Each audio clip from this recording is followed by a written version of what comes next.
Addressing his end-of-the-year press conference, Russian President Vladimir Putin today said peace with Ukraine will only take place when we achieve our objectives. He was fielding questions from journalists and ordinary Russians in his first marathon news conference since the full-scale invasion of Ukraine began in February 2022.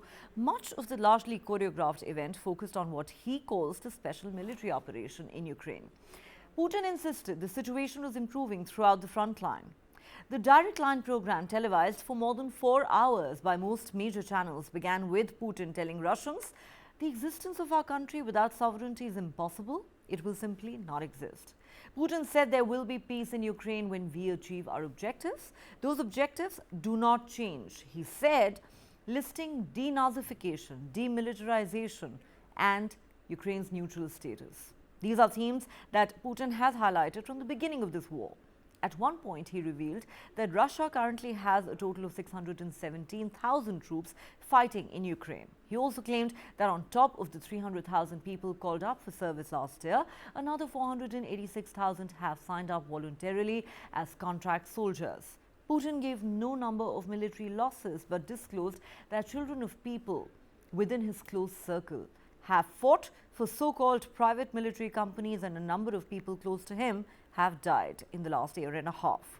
A classified U.S. intelligence report estimated this week that 315,000 Russian soldiers had been either killed or wounded since the war began, which it said was almost 90% of Russia's military personnel at the start of the invasion. Aside from the spontaneous questions put to Putin by Russian and international journalists, a reported 2 million questions were submitted for the event by ordinary Russians and carefully vetted beforehand.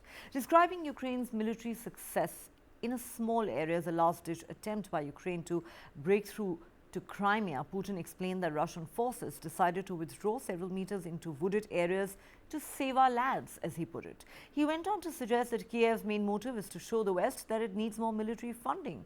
Putin said support for Ukraine from its allies was running out. The Russian president also spoke about the situation in Gaza, describing it as a catastrophe unfolding on a scale that was nothing like Ukraine. Also, Putin blamed the US for explosions that destroyed the Nord Stream pipelines to Russia in September last year, without offering any proof though. There will be peace when we achieve our goals that you've just mentioned. Now let's return to these goals. They've not changed. I'll remind you what we talked about then. The denazification of Ukraine, its demilitarization, its neutral status.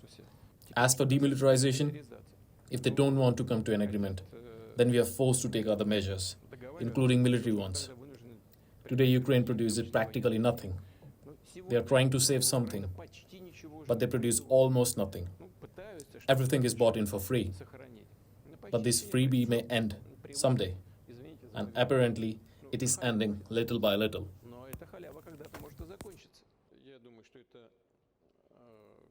The length of the line of contract is over 2,000 kilometers. There is a grouping of 617,000 people in the combat zone. I think those are the gaps that the Defense Ministry should have prevented. But the problem is about, formally, legally, there are no private military companies in Russia. They are not provided for by law. This is the problem. Secondly, members of the so-called private military companies have not signed agreements with the country to take part in military actions. This is the main problem. It were the commanders of those private military companies who were in relations with the state. Unfortunately, they were paid in cash. It is very hard to define the personnel of those private military companies now. Regarding normalization of relations, it does not just depend on us. It was not us who spoiled these relations. It was them who spoiled the relations with us. They have always been trying to push us to back, neglecting our interests.